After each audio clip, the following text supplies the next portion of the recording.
দারিদ্র পরিবারে বেড়ে ওঠা এক ছেলে পুলিশের চাকরি পেয়ে মহা খুশি হয়ে তার মায়ের কাছে গিয়ে বলল, মা, ছোটবেলায় আমার বাবা মারা যাওয়ার পর তুমি আমাকে অনেক কষ্ট করে লেখাপড়া করিয়েছো। আজ আমার পুলিশের চাকরি হয়েছে। মা, আজ তোমার সমস্ত ঋণ আমি পরিশোধ করব। বলো তোমার কি কি ইচ্ছা। তখন তার মা বলল, বাবা, আমার তেমন কিছু ইচ্ছা নেই, তুমি আমার জন্য একটা কলা নিয়ে আসো।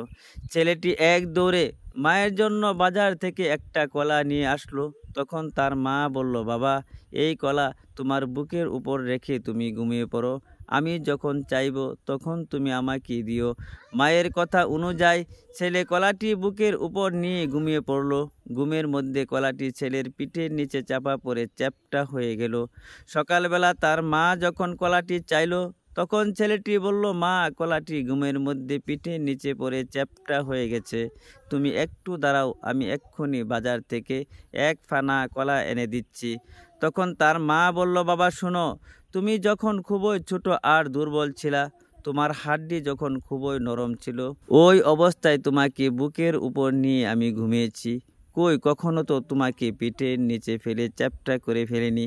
তাহলে তুমি কিভাবে মায়ের ঋণ পরিশোধ করতে চাও বলো। তখন ছেলেটি তার মাকে জড়িয়ে ধরে কান্না করতে করতে বলল, মায়ের ভালোবাসা এমন এক সম্পদ যা টাকা দিয়ে নয়, হৃদয় দিয়ে বুঝতে হয়। ও আমার প্রাণ প্রিয় ভাই ও বোনেরা, আপনারা কখনো আপনার গর্ভধারিণী মাকে বাবাকে কষ্ট দিবেন না।